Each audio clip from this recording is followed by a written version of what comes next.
Les agences spatiales surveillent un astéroïde qui se dirige droit vers la Terre et les autorités argentines enquêtent sur ce qui a provoqué soudainement la coloration rouge d'une rivière. Cuba a tremblé à cause du fort tremblement de terre de 7,7 enregistré à 80 km de la côte sud-est de Guantanamo, l'un des plus puissants des dernières années dans le pays. Le monde change sous nos yeux, et même ceux qui ne connaissent pas les prophéties bibliques savent qu'il se passe quelque chose de très étrange. Des tremblements de terre, de grands incendies, et même des rivières devenant rouges comme du sang se produisent dans diverses parties du monde. Mais ces événements sont-ils vraiment les signes les plus importants avant le retour de Jésus?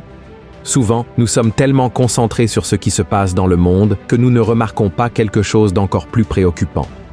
Lorsque Jésus a parlé des signes de la fin des temps, il nous a enseigné à regarder au-delà de ce que nous voyons autour de nous. C'est pourquoi, dans la vidéo d'aujourd'hui, je vais vous montrer le plus grand signe avant le retour de Jésus, que malheureusement, beaucoup ignorent. Mais avant de commencer, je veux juste te demander de t'abonner à ma chaîne, active aussi la cloche de notification car je veux t'aider dans ta marche avec Dieu chaque jour et je veux aussi prier pour toi le matin et le soir, d'accord? Maintenant, c'est parti. Au cours des derniers mois, des catastrophes naturelles très fortes se sont produites de plus en plus fréquemment. Le récent tremblement de terre de magnitude 7,6 dans les Caraïbes a gravement touché Haïti et la République dominicaine, laissant de nombreuses personnes sans abri et des villes complètement détruites. À Los Angeles, d'énormes incendies ont causé la destruction et la terreur parmi la population, obscurcissant le ciel même en plein jour. En même temps, des phénomènes très étranges attirent l'attention dans diverses parties du monde. Des rivières et des ruisseaux sont devenus rouges.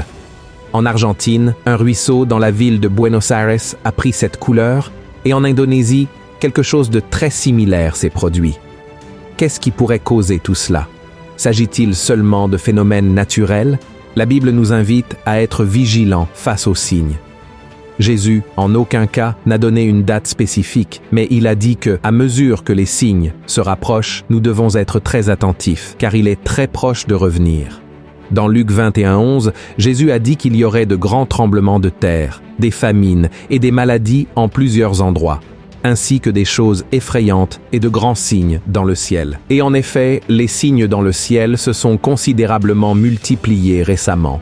Des explosions solaires ont atteint des niveaux très élevés, comme l'éruption de classe 10.1.1 du 29 décembre 2024, qui a causé des défaillances de communication par radio dans de nombreuses régions. Ces explosions libèrent de grandes vagues d'énergie qui peuvent affecter les satellites, les réseaux électriques, et les systèmes de communication, ce qui inquiète les scientifiques. Ils suivent de près le Soleil, qui a toujours été un symbole de constance, mais qui montre maintenant un comportement plus intense et imprévisible. Cette activité affecte déjà le champ magnétique de la Terre, avec des tempêtes spatiales se produisant plus fréquemment. Les spécialistes affirment que des événements extrêmes sur le Soleil pourraient représenter un danger pour la technologie moderne, provoquant des difficultés pour les systèmes du monde entier.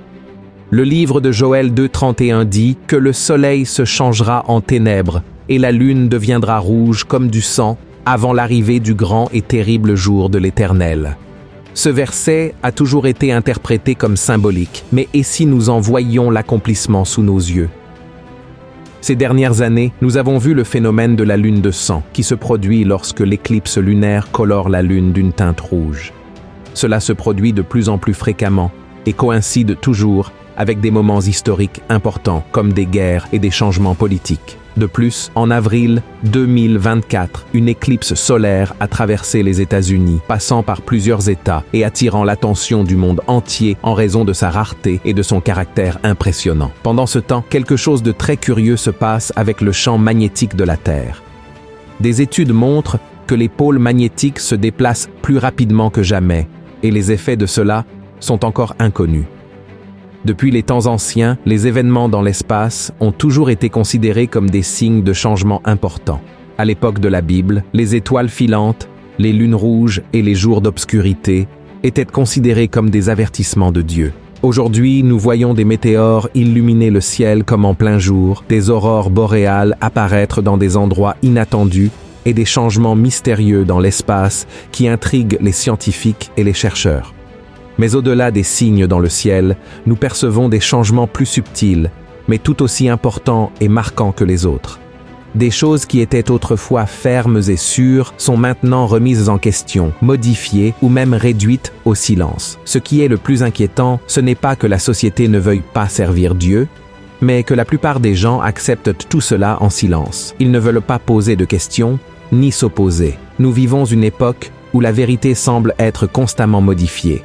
Et peut-être que nous faisons face à la plus grande lutte de toutes, la lutte pour la vérité. Dans 2 Thessaloniciens 2, 10 à 11, la Bible dit que parce que les gens ont rejeté l'amour de la vérité qui pouvait les sauver, Dieu permettra qu'ils soient trompés pour croire le mensonge. Ce verset ne parle pas seulement de cacher la vérité, mais d'un moment où beaucoup de gens ne veulent plus l'entendre. Nous vivons une époque où exprimer une opinion sincère peut entraîner de graves conséquences. Avez-vous remarqué comment dire ce que vous pensez peut vous faire perdre des amis et même votre travail? Si vous remettez en question certaines idéologies, vous pouvez être bloqué sur les réseaux sociaux. En raison de cela, les gens ont peur de partager leurs opinions, craignant d'être annulés ou même persécutés. Nous vivons une véritable bataille spirituelle. Dans Ésaïe 5:20, Dieu nous avertit. Malheur à ceux qui appellent le mal bien et le bien mal, qui changent les ténèbres en lumière et la lumière en ténèbres. Malheureusement, la manipulation de l'information ne se limite pas seulement aux actualités. Les gros titres sont conçus pour sembler des vérités absolues, des entreprises et des individus sont jugés et annulés pour ne pas suivre les règles du moment. Dans certains endroits, nous voyons déjà des banques geler des comptes, des services être refusés et une pression croissante pour que tout le monde accepte une seule manière de penser. Mais maintenant, je veux vous parler du signe le plus préoccupant, qui ne se produit pas sur terre ou dans le ciel, mais au sein des églises. La Bible nous avertit à ce sujet dans 2 Thessaloniciens 2:3, où Paul avertit que personne ne vous séduise d'aucune manière, car il faut que l'apostasie soit arrivée auparavant. L'apostasie signifie divorce. Cela désigne des personnes qui ont déjà eu la foi, qui ont cru en Jésus, mais pour une raison ou une autre, elles ne veulent plus. Elles ont tourné le dos au Seigneur et ne souhaitent plus se repentir. Cela devient de plus en plus évident. De nombreuses églises parlent encore de Jésus, mais l'essence de l'Évangile est de plus en plus adoucie. Non seulement les gens s'éloignent, mais aussi les églises. Le message qui devrait conduire à la repentance et au changement de vie se concentre désormais uniquement sur l'auto-assistance, le succès financier et le bien-être. L'appel à suivre Jésus a été remplacé par le désir de confort. Le péché n'est plus combattu, la sainteté semble quelque chose de démodé, et la crainte de Dieu est souvent mise de côté pour rendre le message plus populaire et attirer davantage de personnes. Autrefois, l'Évangile parlait de dévouement et de transformation de vie. Aujourd'hui, dans de nombreuses églises, il n'est plus qu'un guide de motivation. Au lieu d'entendre « renonce à toi-même », prends ta croix. Maintenant, les pasteurs disent « crois en ton potentiel ». Frères, nous qui sommes chrétiens, savons qu'en dehors de Jésus, nous ne pouvons rien faire. Nous sommes des pécheurs et nous ferons des œuvres charnelles, des œuvres qui n'auront aucune valeur. Et je ne dis pas que nous ne devons pas montrer la valeur des gens, c'est très important, mais ce n'est pas l'essence de l'Évangile. Jésus n'a jamais appelé quiconque à un chemin de succès ici sur terre sans renonciation. Il nous a appelés à abandonner le péché et à le suivre coûte que coûte. Et cela signifie engagement, remise et foi véritable. Amen. Tout cela ne devrait pas nous surprendre, car la Bible parlait déjà de ce temps.